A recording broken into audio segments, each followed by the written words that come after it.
falka rabtaa oo ujeedadiisu tahay 17 qodob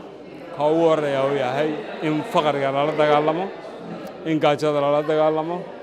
in waxbarashada laga dhigo mid cid walba gaadha ku luga qaba ku luga ku indha qaba ku indha qabin in haweeney rag sinaadaan qaar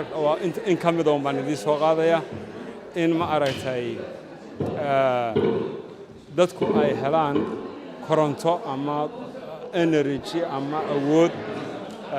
nadiif ah qiimo jaban ay ku helaan in laga soo horjeesto aad loogu dagaalamo sidii ma aragtay hawada adduunka isbedelaysa loo xasilin lahaa in cadaalad la sameeyo oo cadaalad iyo nabadgelyo iyo hay'adihii yani cadaaladda iyo nabadgelyada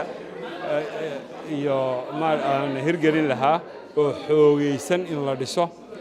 yani waxaas oo dhan ayaa la rabaa adduunyadu ay isku raacday